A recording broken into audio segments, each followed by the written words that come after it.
Hola, pues buenas noches. ¿Cómo estás, Jorge? Muy bien, gracias. Saludos. Bueno, buenas noches a todos. Este es otro episodio de Hablando con Alice.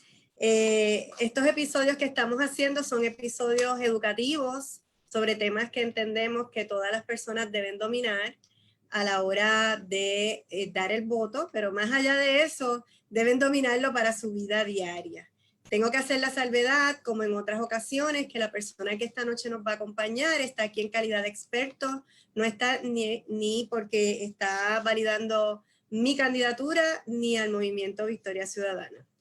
Dicho esto, esta noche vamos a estar hablando sobre meritocracia, amiguismo y nepotismo, y cómo el amiguismo y el nepotismo trabajan en contra de una sana administración. Esta noche nos acompaña Jorge Luis Rodríguez González. Él nació y creció en San Juan, es hijo de inmigrantes de España, es el cuarto de 5 hijos. Es ingeniero, estudió también administración de empresas, graduado de Syracuse University y ha estudiado en la Universidad de Harvard. Ha sido profesor en la Universidad de Puerto Rico. Cuando se graduó trabajó en Johnson & Johnson en Gurabo, aquí en Puerto Rico, y en la Eli Lilly antes de fundar Passive. Y me dijo ahorita que ya estaba soltando un poquito esa parte y está dedicándose a otras cosas. Así que le damos la bienvenida. Acuérdese que es un proceso educativo y como tal vamos a empezar con definiciones, y yo le pedí a Jorge que empezara definiendo lo que era meritocracia. Eso así, pues nada, Alice, muchas gracias por tenerte en tu programa y a todos los que te escuchan y ven. Muchas gracias por tenerme aquí en su espacio. Mira, vamos a empezar por, hay 4 definiciones que yo creo que es fundamental para este tema. La primera, yo la uso mucho, es la meritocracia, ¿verdad? La meritocracia es un sistema político en el que los bienes económicos o el poder político se otorgan a las personas sobre la base del talento, el esfuerzo y los logros, en lugar de la riqueza o la clase social. La meritocracia se refiere a un sistema bajo el cual el avance dentro del sistema es basado en méritos, ya sea el rendimiento, la inteligencia, los credenciales, la educación o la combinación de esto. Y eso se va a determinar casi siempre por evaluaciones, exámenes y el resultado de tu ejecutoria.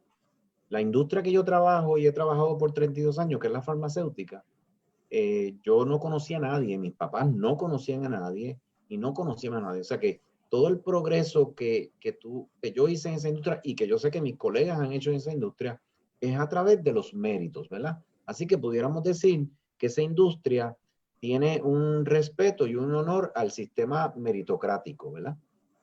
Porque tú progresas en base a eso. Luego de eso, entonces te mueves. Te voy a hablar un poco de la corrupción para que lo tengan. La corrupción es bien sencillo. Es el abuso de poder o posición de poder para un beneficio privado, un beneficio individual o de un grupo privado. ¿Qué ocurre? El nepotismo significa que ese abuso de poder se extiende para apoyar el interés de un grupo específico que generalmente está basado en la codicia personal, ¿verdad? Y el nepotismo se basa en tu favorecer a familiares, ¿ok? En el campo que te estés desempeñando, no necesariamente en la política. Puede ser en los negocios, pero a medida de que tú dejas y te sales de los méritos, ¿verdad? Y los resultados y el desempeño y enfocas más el reconocimiento de esa persona basado en que es un familiar, eso es lo que le llaman nepotismo, ¿verdad? La otra que existe es amiguismo, ¿verdad?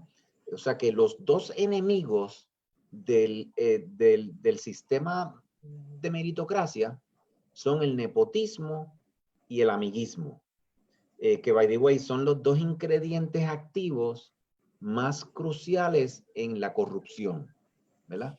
Qué interesante lo que, porque mira, cuando nosotros estamos educándonos, ¿verdad? Y los que tenemos hijos, nosotros le exigimos a nuestros hijos, ¿verdad? Que hagan un buen trabajo, que saquen buenas notas, validamos sus logros, Claro. esfuerzo. Entonces, estamos creciendo en un sistema que, ¿en qué punto es el que se rompe? Que de momento estuviste trabajando por tu esfuerzo y de ahora en adelante, si no conoces y no tienes una pala, ¿verdad? Exacto. Popular, no vas a poder conseguir un buen trabajo, aunque tengas el conocimiento, las habilidades, ¿verdad? Exacto. Y hayas tenido éxito. Y la experiencia Claro. también, pues no importa, porque lo que necesitaba era una pala. Y entonces me hacen, bueno, pues entonces, ¿por qué me hacen estudiar si lo que necesito es una pala? Exacto. Y vamos a llegar ahí porque estás llegando a la esencia de por qué esto me apasiona, ¿verdad? Y yo soy producto de un sistema que honra los méritos.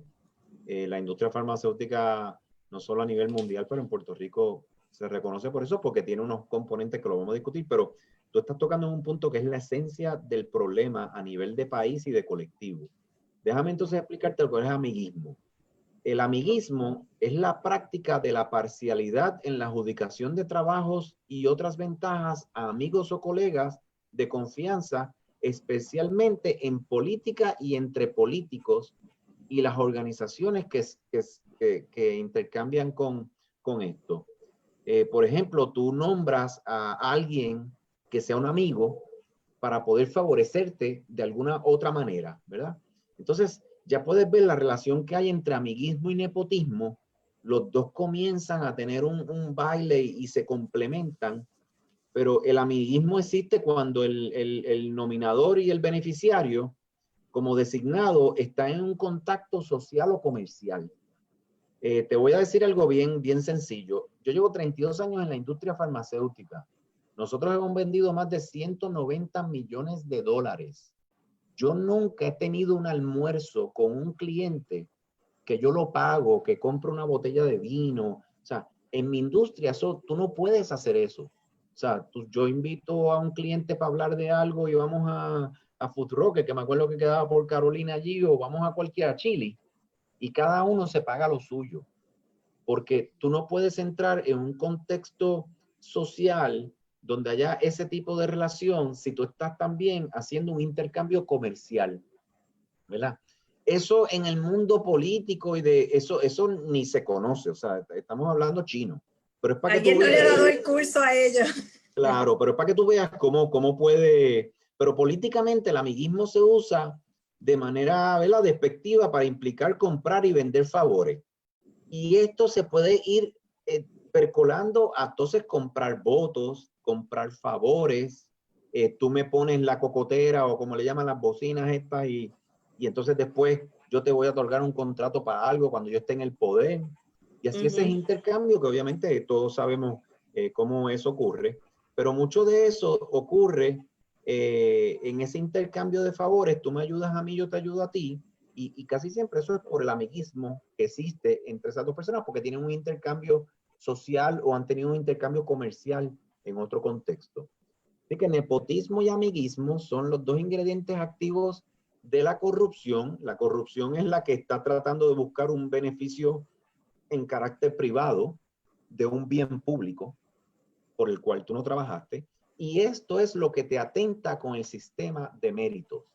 Pero vamos a lo que tú mencionas, porque para mí es lo esencial. A medida que eso se va apoderando de los sistemas, las personas que no tienen los privilegios y los contactos y los recursos y están básicamente dependiendo de su talento y de su esfuerzo para lograr echar hacia adelante, ¿verdad? Esas personas, la pared para superarse cada vez es más alta. Así que empiezas a remover de la ecuación a personas que casi siempre son las más capacitadas porque lo han adquirido con su esfuerzo, ¿verdad? Y más cuando vienen de una línea de arranque mucho más atrás, ¿verdad? Un muchachito de escuela pública que vivió el huracán María y vivió la pandemia, jamás va a tener la misma oportunidad de capacitarse académicamente como un estudiante de un colegio privado donde le tienen todos los sistemas. No es culpa del colegio privado, pero si ese muchacho de escuela pública está saliendo, está superándose, quiere decir que tiene un talento impresionante y unas capacidades admirables. Pues si esa persona no tiene esas conexiones o esos recursos para superar ese amiguismo y ese nepotismo, esa persona lo más seguro no va a alcanzar ni una cuarta parte de su capacidad y de sus sueños. Ahora, multiplica eso por muchos. ¿Qué ocurre? Cuando tú empiezas a pasar, tú ves a tu vecino que saca bien buenas notas y no logra, ¿qué motivación tú tienes si tú eres más joven que él? Pasa eso a generaciones. Nosotros hablamos, Puerto Rico tiene un 43% de pobreza, ¿verdad? Esa es la pobreza económica. Sí. Pero nadie habla de la pobreza que es la verdadera pobreza de un pueblo, la pobreza de no soñar, de no tener esperanza, porque le quitaste esa oportunidad. Y ahí es donde el amiguismo y el nepotismo es algo que como sociedad tenemos que atacar de frente, porque es lo que te remueve a esas personas que usualmente son los más capaces y los más competentes. Y no solo eso, empieza a producir, empieza a remover, es una máquina automática de remoción de sueños y esperanza. Y cuando vienes a ver... Eso nos pasa como país, ¿verdad? Nosotros queremos... Yo encuentro que Puerto Rico es un país que se educa, o sea, que la gente tiene acceso a ir a la escuela, ¿verdad? La calidad, eso es otra cosa, y los servicios. Claro. Eso sería tema de en otra área, pero la gente tiene esta impresión de que educándonos podemos echar para adelante. Y eso nos lo dice de chiquito. Tú quieres echar para adelante, tienes que estudiar. Entonces compramos esa idea, como tú dices, y es el sueño de todo el mundo, de que yo estudié, me gradué, llegué a la universidad, decidí estudiar X o Y cosas, y lo que yo sueño es que cuando yo termine, digo, no voy a empezar acá arriba, ¿verdad? Porque nadie empieza, tengo que adquirir experiencia, aprender de los que saben en el camino, parte del proceso, pero yo puedo tener acceso a que me van a dar trabajo, por ejemplo, en el área que yo estudié, y que voy a hacer un pago justo, ¿verdad? Dentro de lo que entré para yo poder ir independizándome, echando para adelante y todo ese tipo de cosas. Pero cuando no lo logro, pues mira, la gente se va de brazos cruzados y dice, pues ¿para qué me voy a matar estudiando? ¿O para qué voy a hacer X o Y cosas? Si a la larga no voy a conseguir esto, voy a terminar haciendo algo que no quiero hacer. Claro. Ahora, vamos a hablar ahora de los dos contextos donde eso puede ser una limitación y te puede contraatacar, ¿verdad? En el sector privado dentro de un sistema capitalista, individuos asumieron riesgos, individuos hicieron una inversión económica y a raíz de eso, en el sector privado, si tú promueves el amiguismo y el nepotismo, puedes tener un impacto negativo y contraproducente con individuos, ¿verdad? Así que se supone en teoría que el sistema capitalista se autorregula para que eso no ocurra, porque si no tienes una penalidad económica y de riesgo en tu negocio, ¿verdad? Así que si tu hijo, tú lo quieres muchísimo, pero no tiene las capacidades y tú lo pones a dirigir algo porque es tu hijo, es bien posible que empieces a asumir pérdidas en tu negocio, ¿verdad? Así que se supone que si el sistema es competitivo en sus mercados y libre, la autorregulación del sistema te penaliza por el amiguismo y el nepotismo. Pero en el sector público esa autorregulación no existe porque nadie está usando su propio dinero y nadie está asumiendo su propio riesgo. Tu único riesgo es que no te elijan de nuevo. Entonces, ¿qué ocurre? Yo puedo expresar el amiguismo y el nepotismo y no tener una penalidad.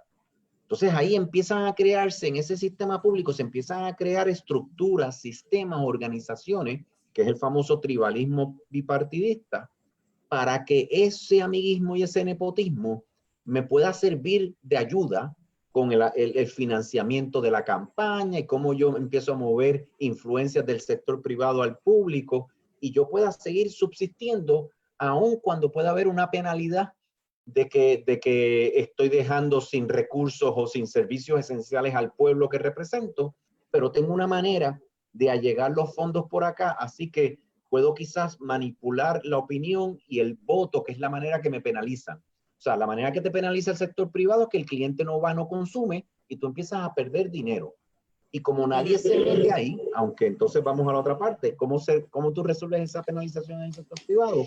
Protegiendo el mercado, creando monopolios, creando barreras, para que entonces, aunque yo tenga a mi hijo, yo soy el único que puedo vender eso, o no permito que nadie más lo venda. Así que aunque yo tengo el nepotismo y el amiguismo, yo protegí el mercado, no permití que fuera competitivo, por lo tanto no recibo la penalización. Para yo crear eso, necesito el sector público. Y ahí es que viene ese intercambio. O sea que lo que te quiero decir es que sí existen consecuencias negativas ante estos errores que uno trata de crear en el sistema con el nepotismo y el amiguismo, pero hay maneras de yo taparlo por un tiempo, no sosteniblemente. De ahí es que viene la quiebra de los 127 billones. Pero hay maneras de yo bueno, y nosotros lo sufrimos, ¿verdad? Claro. Porque la corrupción, quizás el daño mayor que causa en la población es que le limita los accesos y las oportunidades a las personas, ¿verdad? Al pueblo. Así que lo sufrimos. Bueno, entonces en Puerto Rico hay un tema que yo me apasiona porque me da gracia cómo se ha creado las excusas. Entonces la excusa es la colonia, la ley Jones, la culpa es huérfana. Entonces, ¿cómo yo como sector público digo, no, eso no es lo que está pasando, aquí no está pasando nepotismo y amiguismo, aquí yo brego con méritos y con el más capaz y el más competente, pero de repente estoy en quiebra, así que tengo que echarle la culpa a otro? Pero ya el pueblo, gracias a Dios, a través de los medios digitales como esto que estamos haciendo, la información se democratizó hace ya 15 años. Entonces ya la gente está recibiendo una información que antes se podía controlar, porque tú podías hasta controlar los medios como tú comunicabas. Así que ahora cuando tú ves que nombran a la novia del que estaba en el partido o al hijo o a la sobrina de este, que no tienen a veces ni la preparación académica y menos la experiencia, y le dan estos puestazos, pues se entera más gente. Y a medida que la gente se eduque y se informe en estos temas, más se pueden apoderar de lo que les está ocurriendo. Mira, ejemplo de eso que tú dices, que yo me he topado con ciertas conversaciones sobre esos temas, está por ejemplo gente que porque trabaja en el gobierno no se atreven a dar un voto en contra a pesar de que sabe que todo está mal, que nos está yendo mal, pero te dicen es que ese es el trabajo y no me voy a jugar las habichuelas. Pero entonces el resto del país, ¿verdad? Está pagando, incluyéndolo. O sea, incluyéndolo. Estamos Claro. pagando las consecuencias sobre eso. Y quizás también las personas deben entender que el gobierno no puede hacer ese mal uso, ¿verdad? De darte un puesto a sabiendas y después retenerte para tener siempre como que el voto ahí. Había una refrán popular para eso, pero no se debería estar todo el tiempo. Yo te diría que el empleado público es el primero que tiene que saber que su salario es bajo y su promoción y su progreso es bajo por este mismo nepotismo y amiguismo. Yo estoy seguro que los competentes y capaces que no llegaron ahí por los atornillados, ni por el amigo, ni el otro, yo estoy seguro que esos saben qué está mal y qué está bien. Y a medida que ellos se agrupen y se apoderen, son los primeros que puedan denunciar y remover al famoso atornillado, el pasquinero, que ahora yo le voy a pagar el favor poniéndolo en una agencia, y pueden exigir méritos, porque imagínate ahora con la muchacha esta, la primera oficial de compra, de seguro en esa agencia, pero de seguro, te voy a decir uno, pero de seguro... Carla Mercado se llama. De seguro hay 5 o 6 en esa agencia que llevan 30 años en el gobierno, 20 años en el gobierno, 25 años en el gobierno, que son muchísimo mejor, pero muchísimo mejor que esa muchacha. Pues mira, esos 5 que están allí, la van a ver entrar por el lobby, la van a ver subir al elevador, van a ver sentarse en la oficina con la preciosa vista, y van a ver a ellos ser empujados hacia abajo o ser humillados por esta persona. Así que ellos tienen que estar viendo, ellos tienen que llevar más de 20 años viendo esto. Es hora de que ellos se apoderen, entiendan que eso está mal y sean los primeros que lo denuncien. Lo pueden denunciar como grupo con su voto, que para mí es la herramienta más poderosa que tienen, y pueden dejarlo saber, esto está mal, a sus supervisores, al otro, esto está mal. Y los que de ellos vayan subiendo son los primeros que tienen que pararse de frente a eso y decir, aquí no vamos a permitir eso, porque queremos que esto sea por méritos. ¿Qué pasa? Cuando tienes un sistema de 40 años haciendo esto, empieza a domesticar a la gente y la gente se empieza a acostumbrar y la gente no dice las cosas y mejor me quedo callado. Pero lo que tienen que saber es que no están luchando por ellos, están luchando por sus hijos y los hijos Claro. Así que, de alguna manera... Y nos cuesta todo, porque si nombran a un jefe de agencia, que aquí podemos nombrar, hacer una lista de ellos, ¿verdad? Que bueno, la mayoría. Nombran a este jefe de agencia que quizás no tiene ni el conocimiento, ni la experiencia, ni nada en X cosa que lo nombraron. Y entonces resulta que tienen que pagarle un asesor, que realmente es la persona que sabe de lo que va a hacer el otro, para que lo asesore y lo ayude para que la cosa funcione o se lleve a cabo. Pero mire, usted está pagando 2 sueldos, digo, son más de 2, pero para llevar el ejemplo, 2 sueldos para hacer un solo trabajo. Y entonces, ¿cuánto le cuesta eso también al gobierno? Mira, a mí me da... No es al gobierno, a nosotros. Mira, a mí como ejecutivo profesional me da una gracia inmensa cuando hablan de confianza. Es que les dé confianza. Sí, mira, sí. Déjame ponértelo bien claro. La ejecución profesional de una tarea tiene unos entornos, unos contextos y unos marcos de ejecución que no necesitan la confianza. Ellos son objetivos suficientes para medirse y automedirse y dejarte saber si estás haciendo las cosas bien o no. Yo necesito confianza cuando yo necesito esconder algo. Gracias. Pero si yo no necesito esconder nada, yo voy a buscar a la persona más competente, porque esa persona es la que mejor trabajo va a hacer, y a medida que ellos hagan mejor trabajo, yo luzco mejor. Entonces, a mí me da gracia este tema de confianza y secreteo, porque mira, puede venir una persona y querer hacerme daño políticamente, pero para él hacerme daño, él tiene que tener una herramienta y una justificación. ¿Y por qué yo se la voy a dar si estoy obrando bien? Puede sonar naif, pero a la larga, mi experiencia 32 años me ha dejado saber a mí que si yo obro bien como líder y soy transparente como líder, no hay manera que me puedan hacer daño. Entonces, ya tú empiezas a ver que usan la palabra confianza, pero eso es lo que quiere hablar es de amiguismo y nepotismo. ¿Cómo yo empiezo a meter a los míos, al que me escribió el plan de campaña, que quizás no es el más competente para ser el director de tal, el tipo le metió horas a hacer algo y ahora tengo que pagarle el favor? O sea que esa persona no lo hizo por el país y por el pueblo y por unas capacidades y competencias que tenía y quería obrar bien para el prójimo. No, esa persona lo hizo para que después le dieran un poder o un puesto. Entonces, tú empiezas a ver cómo se lacera por completo los conceptos de cómo deben ser las instituciones y la gobernanza del país. Y mi objetivo es que el pueblo entienda estas cosas para que pueda entonces darse cuenta que esto es lo que lleva pasando por 40 años y esta es la aplicación de los 127 billones. Para que una islita de 3.2 millones que estamos, hasta 3.8, esté en la quiebra socioeconómica que está, tú tenías que tener unos elementos de nepotismo y amiguismo alimentando esa corrupción que son exorbitantes.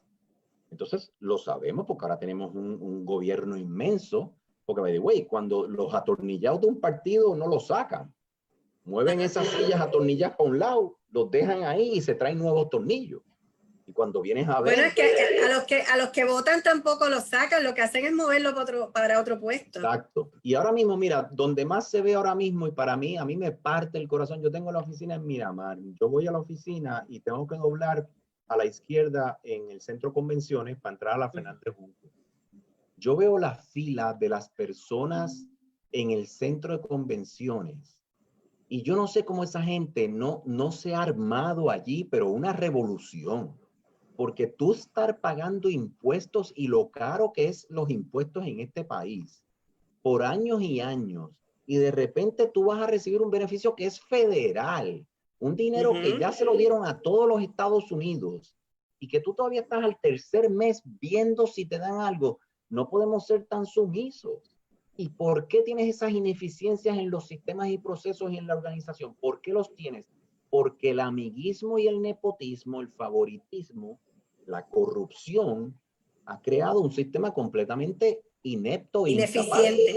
No te puede atender. Entonces, yo los veo en la fila y yo diría, pero ellos se darán cuenta que esto es absurdo, que en el siglo XXI, con la tecnología, ellos estén aquí en fila con sus headphones 7 horas, 8 horas. Oye, durmiendo ahí, yo sé de gente que llega a las 2 de la mañana porque dan 300 números y si tú llegaste donde ti y el número 301 te toca el otro día y tú te amaneciste ahí sin tú pensar si dejaste a tus hijos solos o, ¿verdad? Un familiar salir para allá. Es indignante, es la humillación en un país con un presupuesto de $8 billones. Jorge, pero ¿qué tú me dices de llenar el papelito que ponían a la gente? Oye, el con el nombre del cervicarro, teléfono y echarlo como si fuera un sorteo. El cervicarro, el papelito, es una cosa que yo la miro y yo digo, es que esto es inaceptable. O sea, ¿cómo estas personas pueden ser hasta elegidas? O sea, son un bochorno. Entonces, la gente tiene que apoderarse de que eso está mal, y que en el siglo XXI, con el presupuesto que hay en este país, con el dinero y los recursos que hay en este país, con las personas capacitadas que hay en este país, no se supone que tengamos estas instituciones y esta gobernanza y esta administración. Y by the way, no es de un partido, esto es de todos, o sea, no. La culpa es compartida. Pero si no entendemos los fundamentos de por qué llegamos ahí, que son clarísimos, nunca vamos a poder atacarlos y detenerlos y entonces hacer al gobierno responsable de que esto te puede costar tu elección y tu voto. Te voy a hacer una pregunta que llegó por aquí antes de seguir. Esta pregunta la manda Mayra Visil Bernier. Y entonces ella dice, ¿qué sugerencias tienes para mejorar este proceso? Mira, lo primero es entender esto, ¿verdad? O sea, lo primero es la educación, esto que estamos haciendo. Ok, ya entiendo que no puede ser por amigo, no puede ser por el familiar, tiene que ser por las personas más competentes y más. Lo primero que yo haría inmediato, y ya lo puse en un post, nosotros tenemos la gobernación, yo la tiré a pérdida, te lo digo de todo corazón. O sea, Puerto Rico carece de candidatos a una gobernación de méritos, de competencia y capacidad. O sea, aquí hay administradores buenos en administración pública y en administración de empresa, pero yo entiendo que ninguno de las opciones tiene lo idóneo o el sueño, ¿verdad? Así que yo, a nivel de gobernación y de ejecutivo, no veo mucho, pero a la vez creo que en la rama ejecutiva ahora mismo no es donde está la raíz de nuestros problemas. Para mí la raíz de los problemas está en nuestra legislatura, que es la rama más democrática del pueblo.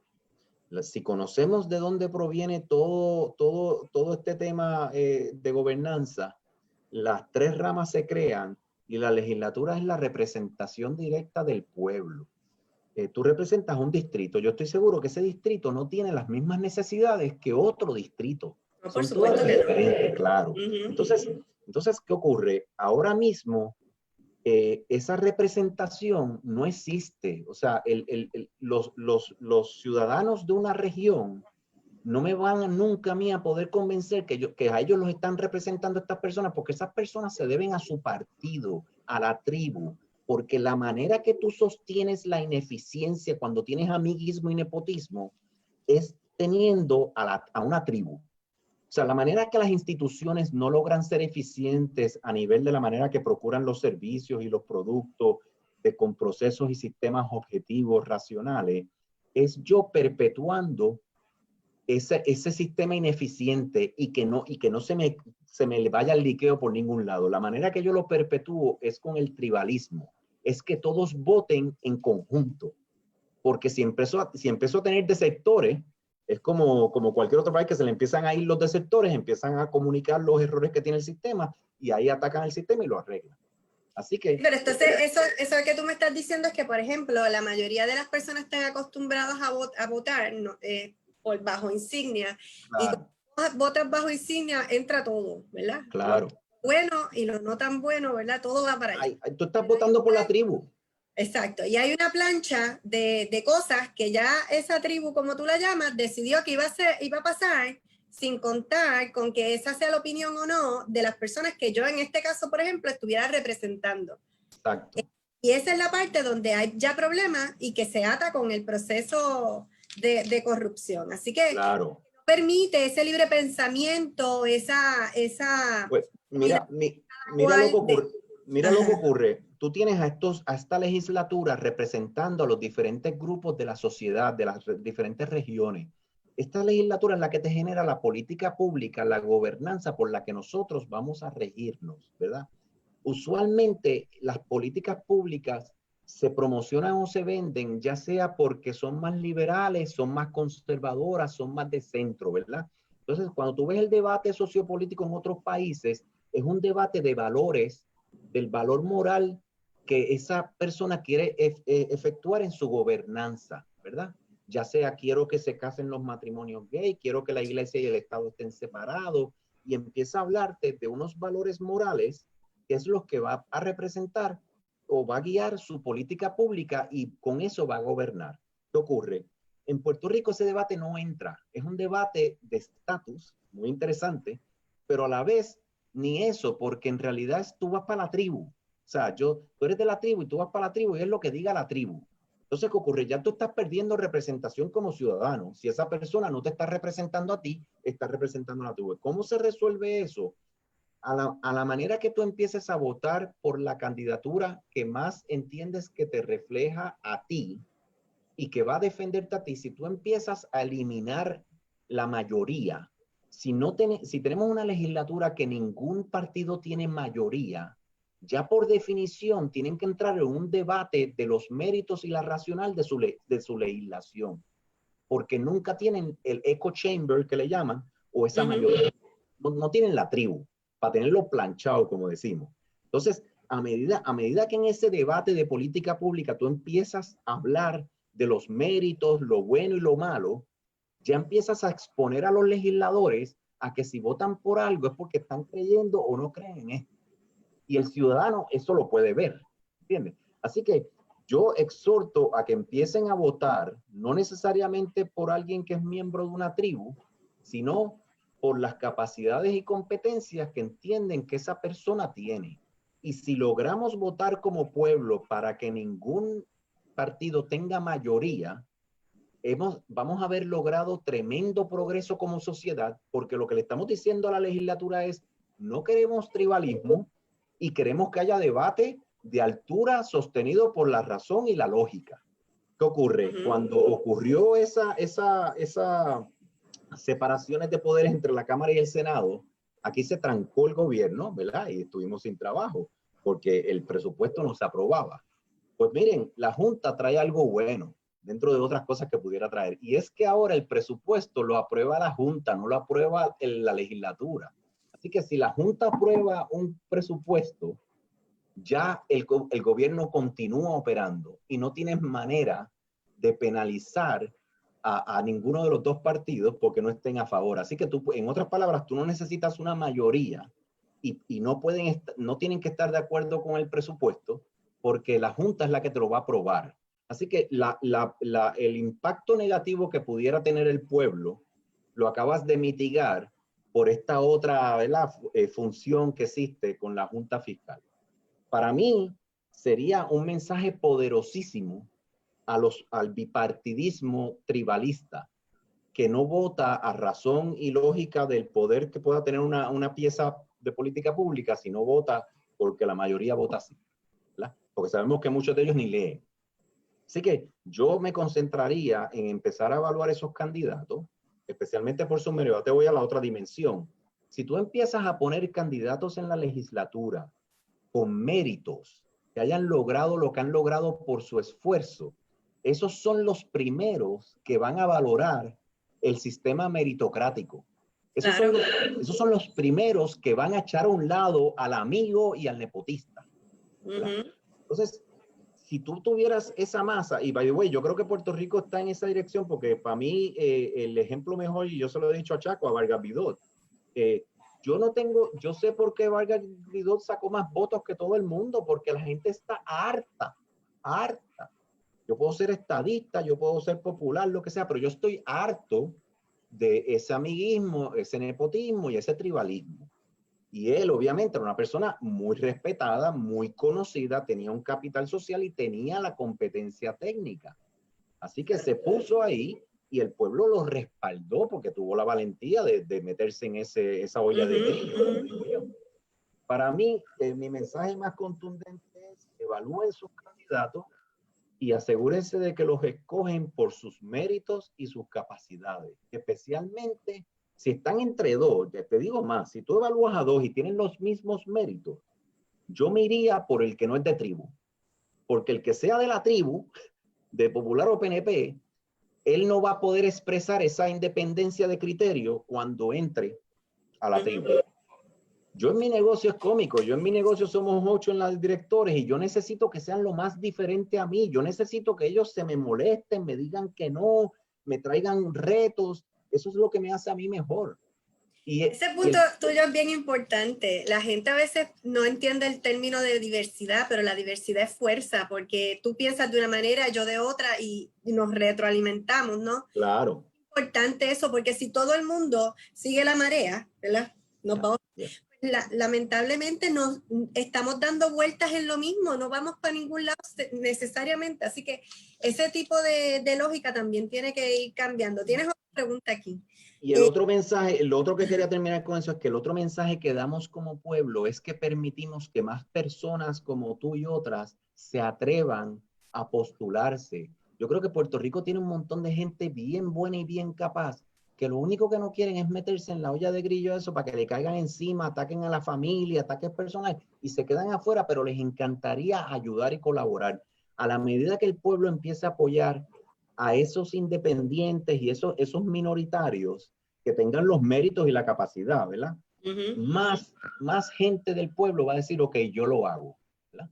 Y eso sería un primer paso grandísimo para nosotros como país. Pues mira, tienes aquí Nelson Collazo, pregunta que si en tu opinión deberíamos administrar posiciones públicas con mentalidad de sector privado. Mira, ok, eso tiene dos dimensiones. La primera, la selección, las instituciones gubernamentales son instituciones de servicios esenciales que nada tienen que ver con las ideologías de estatus. O sea, nadie me va a decir a mí que yo necesito ser estadista para ser un buen administrador del Departamento de Educación. Eso es un disparate. Claro.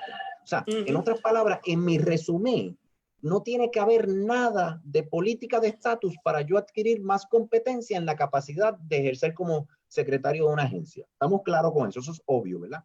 Así que si los líderes gubernamentales o del Ejecutivo van a estar expresándose por política de estatus y no de valores morales, ¿verdad? Porque es bien diferente yo decir, yo creo en el matrimonio gay y creo en los derechos de los trans y creo que el Estado y la Iglesia deben estar separados, ¿verdad? si yo soy ese tipo de gobernador, cuando yo gano para que se ejecute mi plataforma, yo necesito en el Departamento de Educación a un líder que no solo tenga las competencias técnicas y la capacidad de administrar, pero que también crea en esos valores para que en los currículos se implemente eso, ¿verdad? Así que en ese caso sí tiene que estar cónsono con mi política pública de gobernanza de valores, porque ese secretario va a tener un rol que jugar, ¿me entiendes? Así que fuera de eso, tú necesitas, lo demás es un análisis como el sector privado. Estos son los requisitos de la plaza. Tiene que tener estas competencias técnicas, tiene que tener esta experiencia. Obviamente, si vas a administrar una agencia, tú tienes que haber administrado millones de dólares en algún sitio. Sí, más que el presupuesto de tu casa, deberías tener... Más que la chequera, Obviamente, más que la chequera, por seguro. mucho. Tienes que haber liderado grupos, tienes que haber tenido posiciones de liderato donde hayas logrado llevar a un grupo de personas a obtener y a lograr ciertas metas. Así que definitivamente va a tener unos requisitos la posición que tiene unos elementos técnicos, unos elementos académicos y unos elementos de experiencia. Y de ahí tú te mueves a través de un executive research a buscar personas que tengan esas competencias técnicas, ¿verdad? Si la gobernanza o mi partido no tiene el elemento de valores morales reflejado, que by the way, en Puerto Rico eso no existe. Entonces, con que tenga esos méritos que te hablé de académicos y de experiencia, ya pudiera cualificar o no cualificar. ¿Qué ocurre aquí? No, tiene que ser alguien que estuvo en mi campaña, que paquinó, que logró donantes. O sea, nosotros no recibimos el mejor candidato. Mira, Que vendió una rifa. Mira, el mejor ejemplo de esto te lo voy a dar con Ricardo Rosselló. Mira qué interesante que cuando Ricardo Rosselló comete un error en el chat, es donde él refleja que carece de un compás moral para, o sea, un líder, lo menos que tiene que tener es un compás moral para que dirigir todas sus decisiones. Un líder toma 100, 200, 500 decisiones diarias y el compás moral es como que lo más fundamental que tú tienes para que esas decisiones que tú estás tomando rápido tienen un guía, un norte, que es lo que se le conoce como el moral compass, ¿verdad? El compás moral. Mira qué interesante que como su campaña y su partido y lo que representa nunca reflejaba valores morales. O sea, en las campañas en Puerto Rico políticas, tú no hablas de valores morales. Así que tú no sabías, él es xenofóbico en el chat, él es homofóbico en el chat, él es discriminatorio en el chat. Es misógeno. Nada de eso, él en su campaña, para tú elegirlo, tú no utilizaste ninguno de esos criterios. Él no tuvo que expresar cuáles eran sus creencias ante esos valores. De repente él los expresa en un chat y no hay manera de tú confrontarlo desde la perspectiva política como pudieras hacer con alguien en los Estados Unidos. Si es un liberal, pero es que yo voté por un liberal y estas conductas son de un conservador. En Puerto Rico, de repente, la gente hablando de que si tienen que, la Cámara y el Senado tienen que empezar un proceso. Mira, no. Políticamente, si esa persona se hubiera expresado en su campaña de cuáles son los valores morales que lo guían a él en su gobernanza, como hacen todos los otros países en el planeta Tierra, a menos que no sean las dictaduras, pues entonces ya el pueblo tenía unos fundamentos para decirle, pues tú tienes que irte porque violentaste lo que nos vendiste. Como él nunca vendió eso, obviamente el que sabe que falló a los principios básicos de moral, pues ya lo sacas por eso. Pero de repente no teníamos argumento contra esa política porque él nunca se vendió como que era de un lado y del otro. Así que para mí él fue un ejemplo clásico de qué ocurre en un pueblo cuando su gobernante no te presenta a ti cuáles son los valores morales que él va a reflejar en su política pública. ¿Alguien aquí quiere que profundices aquí más sobre a qué te refieres con valores morales? Pues mira, hay unos valores, el ser humano tiene unos fundamentos en su esencia de ser que son las normas por las que él se rige. Muchas las llevamos ya inconscientes, ¿verdad? Pero estos son los elementos esenciales del individuo como persona. Por ejemplo, en las Naciones Unidas y en la humanidad se han descifrado ya unos derechos humanos, ¿verdad? Los derechos humanos surgen a raíz de una creencia en la humanidad de que hay unas cosas que son básicas para todo el ser humano. Para todo el mundo. Exacto. Entonces, por ejemplo, tú no vas a discriminar con nadie, ¿verdad? Entonces, ya ahí puedes ver cómo tienen problemas con algunas naciones, que las mujeres no tienen unos derechos o que una persona de una religión no tiene unos derechos. Pero, por ejemplo, uno que es de los más básicos es que todo ser humano tiene que ser libre. O sea, la esclavitud ya prácticamente está removida de la humanidad, ¿verdad? Entonces, eso es cuando tú llegas a lo más fundamental de las normas por las que tú te vas a regir como individuo, eso es lo que tú le llamas esos valores humanos, ¿verdad? Uno que está ya casi a ese nivel básico es el derecho al voto. Todo ser humano tiene un derecho al voto. ¿Por qué? Porque hay un valor humano que dice que nadie está sobre nadie. Entonces, para que alguien no esté sobre ti, tú tienes que poder votar por esa persona para tú decirle a esa persona, yo soy el que te permito eso, ¿verdad?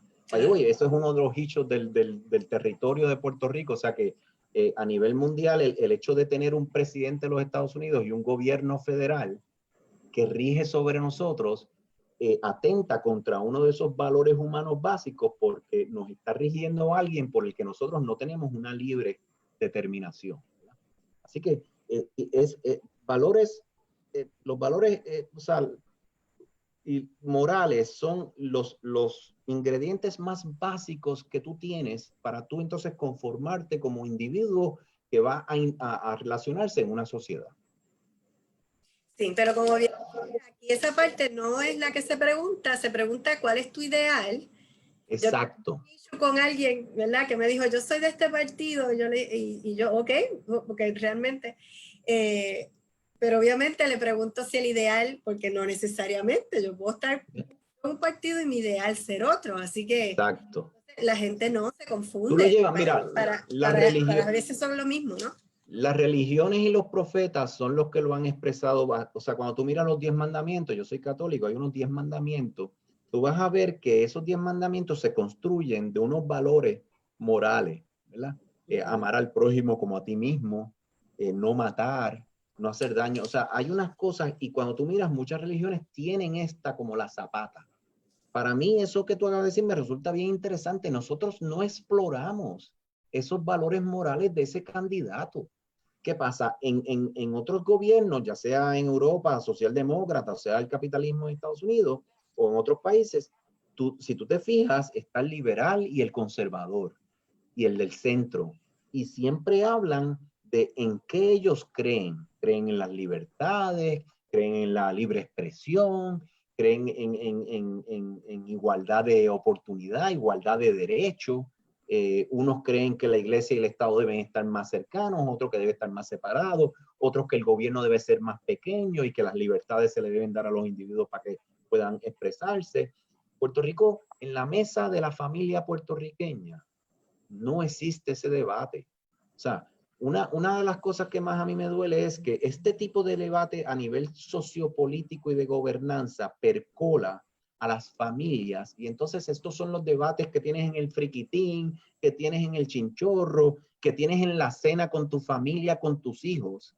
Pero ¿cuántas familias aquí hablan de si el transexual debe tener derecho a su propio baño o tiene que baño, ¿verdad? Todos estos temas bien complejos a nivel ético y cívico que otras sociedades los están enfrentando y hablándolo. ¿Qué familia con sus hijos habla de esos temas? Que son temas muy enriquecedores porque tienes que dig deep en qué tú crees, ¿verdad? Ya sea hasta temas de racismo, temas de feminismo, temas de machismo. ¿Cuánto de eso nosotros hablamos aquí si en el discurso sociopolítico eso no se habla?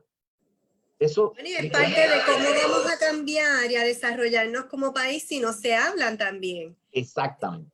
Si yo no hablo de racismo, si yo no hablo de feminismo, y, ¿verdad? Y los diferentes ismos y las diferentes cosas, esos temas que crean roncha, pues no puedo desarrollarme porque me quedo en una etapa donde simple y sencillamente no voy evolucionando como va el mundo, ni estoy implementando, ¿verdad?, las mismas evidencias científicas, los cambios a nivel... Exactamente. No estoy haciendo nada de eso. Y Mira, eso también nos atrasa económicamente. Mira, uno bien básico, la educación. ¿Por qué la educación debe ser accesible a todas las personas? ¿Por qué como país nosotros queremos que la educación sea algo accesible a todas las personas? O la salud. Eso tiene unos elementos morales fundamentales, que creemos en la igualdad en el ser humano. Y va más allá, crees en la igualdad de oportunidad. Exacto. Así que si tú eres un hijo de una madre drogadicta, ¿verdad? Y naciste y el padre desapareció, ¿y tú qué culpa tiene ese niño? ¿Cómo yo como sociedad reconozco que ese niño se merece la misma oportunidad de educarse y obtener los méritos que el que viene de la familia unida, que los dos son prósperos y que están muy bien, que no hay nada que penalizar con eso, pero como sociedad, como colectivo, tenemos que estar de acuerdo que queremos coger a esos que no son tan privilegiados y queremos darle lo más posible el mismo comienzo que al que nace. Cuando en Puerto Rico tú has visto que un gobierno te habla de ese tema como razón de ser de que mi educación pública tiene que ser una educación mejor que la de los colegios? O sea, el estándar aquí debe ser que la gente que pone a los hijos en un colegio es porque no dieron el grado académicamente para estar en la escuela pública. O sea, virar la tortilla, pero la escuela pública debe ser aquí el norte de ser una cosa impresionante. Bueno, y los recursos económicos los tiene. Es que están mal integrados. Y de sobra, y de sobra. Yo lo he puesto en mi página, los KPIs, como administrador, yo pongo los KPIs del Departamento de Educación Pública, estamos como los estados en cuanto a los recursos. Los recursos están. ¿Por qué no es eficiente la educación que te provoca la igualdad de oportunidad? ¿Por qué? Por el nepotismo, el amiguismo que alimenta la corrupción, remueve la meritocracia y de repente una institución que fundamental en el país para provocar igualdad de oportunidad está completamente corroída y aquí es sálvese el quien pueda. Bueno, pues muchas gracias, Jorge, por tenerte. Este tema lo podemos estar compartiendo como que muchas veces. En resumen, yo creo que lo más importante de todo lo que has dicho es que si nosotros queremos una política pública sana, independientemente de quién gane, si queremos una política sana para nuestro país, debemos estar vigilantes, obviamente, de que no haya ni amiguismo ni nepotismo, que las personas sean elegidas para esos puestos porque cumplen con los criterios, ya sea de conocimiento, destreza y habilidades, no porque es el hijo de tal, ni, ¿verdad? Aquí que tenemos tantos hijos talentosos, bueno, yo siempre he dicho que yo también soy la hija talentosa de Alicia. By the way, esto es lo peor de todo, te voy a dar lo peor, que nosotros estamos pagando impuestos al país no levantar deuda. Nosotros con nuestro dinero estamos pagándole a ellos para que hagan nepotismo y amiguismo. Exacto. O sea, para colmo es con nuestro dinero que están haciendo esto. Exacto. Y entonces eso tiene que cambiar y tenemos que estar bien vigilantes en esa política pública de que salga de ahí, de que eso no se permita. Eso no significa que a lo mejor haya un vecino o alguien que tenga las destrezas, pero tendría que probarlo, ¿verdad? Exacto. No es lo usual, lo del diario. No puedes, te acabas de graduar de la universidad, que todavía no manejas bien una chequera de una compañía pequeña y ya vas a hacer todas las compras de este país. Y a mí me llama la atención, si no te has fijado, que son los mismos. Salen, van para el otro y sigue siendo el mismo grupo que se ha estado moviendo y es el que sigue dirigiendo. Mira, eso tiene una explicación. Tú necesitas que sean los mismos porque tú creas unas paredes para que se pueda confinar y no haya liqueos, ¿verdad? Entonces, es la manera, cuando yo no tengo los méritos y las capacidades, yo necesito rodearme de lo mismo para que entonces pueda haber la manera que yo me defiendo del otro. El otro no me puede atacar, el otro no va a ser un oponente mío porque él depende de ese tipo de sistema. Y para que tú logres eso, tienes que crear un grupito que están todos nutriéndose de lo mismo. O sea, inclusive, últimamente lo mismo y la misma se ha repetido veces. Yo creo que tenemos que ir cambiando, ya no puede seguir siendo lo mismo. Antes de irnos, necesito darle, ¿verdad? Felicitar a mis estudiantes de la Universidad Interamericana de Recinto de Fajardo que se graduaron. Me siento muy honrada de haber sido su profesora y les deseo mucho éxito en sus próximas carreras. Tenemos unos fanáticos aquí que yo sé que me siguen, que es Roque Burgos, Nelson Collazo, que te hizo una pregunta, tengo a Xiovania, a Yarieli, y quería darle un saludo porque sé que siempre están por ahí, y que la semana que viene nosotros estamos en el Pride Month, y vamos a estar hablando, ¿verdad?, con la comunidad LGBT+, vamos a estar hablando sobre la ley que el Tribunal Superior de los Estados Unidos, ¿verdad?, acaba de otorgar, que está pasando. Mira, nos cortó, déjame ver, no estamos aquí, es que me puso la música. Así que los invito a que estén aquí el próximo miércoles. Vamos a tener un representante por cada letra. Muy bien. Y nos van a hablar de cuáles son sus necesidades, cuál es la política pública que ellos esperan, y van a hablar de las cosas que a ellos le han pasado, porque si creemos en la diversidad y en el respeto y en los derechos humanos que hablaste ahorita, pues tenemos que también educarnos sobre eso. Mañana voy a estar en Trujillo Alto. Voy a escribirlo en las redes, todavía no tengo clara la dirección, después de las 6 de la tarde, así que espero poder compartir con todo el mundo, contestar preguntas, escuchar. Estaba deseosa de hacerlo, así que mañana empiezo en Trujillo Alto, cerca de Encantada. Me dijeron que iba a estar por allí, pero lo voy a escribir en las páginas para que sepan dónde exactamente voy a estar, y espero poder contar contigo para una próxima ocasión, otro tema. Claro, cuando quiera, claro que sí. Ok, buenas noches a todos.